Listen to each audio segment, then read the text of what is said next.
Assalamualaikum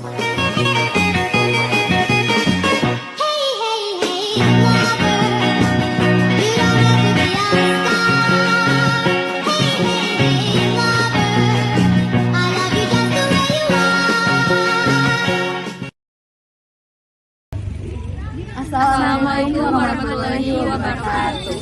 Perkenalkan, nama saya Ambar Masya Salsabila. Nama saya Sajra Nurul Admin. Nama saya Alia Nur Hanifah. Nama saya Ripa Nur Alifah. Di sini kami akan menjelaskan fungsi bahasa Indonesia.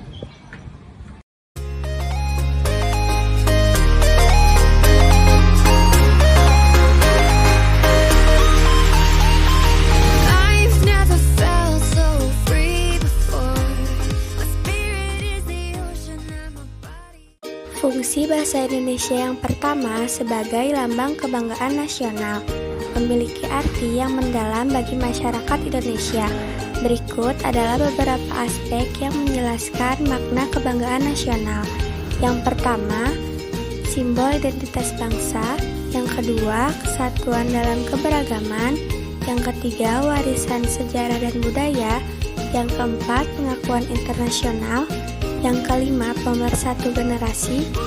Yang keenam, bahasa dalam pendidikan dan ilmu pengetahuan. Dengan semua aspek ini, bahasa Indonesia tidak hanya berfungsi sebagai alat komunikasi, tetapi juga sebagai simbol kebanggaan nasional yang mengangkat martabat dan jati diri bangsa Indonesia. Fungsi yang kedua yaitu sebagai lambang identitas nasional. Bahasa Indonesia kita junjung di samping bendera dan lambang negara kita. Di dalam melaksanakan fungsi ini, bahasa Indonesia tentulah harus memiliki identitasnya sendiri. Bahasa Indonesia dapat memiliki identitasnya hanya apabila masyarakat pemakainya membina dan mengembangkannya sedemikian rupa, sehingga bersih dari unsur-unsur bahasa lain. Sehingga sampai saat ini, bahasa Indonesia dijadikan bahasa yang sangat umum digunakan oleh masyarakat Indonesia dan digunakan untuk komunikasi antara masyarakat satu dengan masyarakat yang lainnya. Contohnya, antara masyarakat asal daerah Aceh dengan masyarakat Sunda pastinya berkomunikasi menggunakan bahasa Indonesia. Fungsi bahasa Indonesia yang ketiga sebagai bahasa nasional adalah sebagai alat perhubungan antar warga, antar daerah, dan antar suku bangsa. Berkat adanya bahasa nasional, kita dapat berhubungan satu dengan yang lain sedemikian rupa sehingga kesalahpahaman sebagai akibat perbedaan latar belakang sosial, budaya, dan bahasa tidak perlu dikhawatirkan.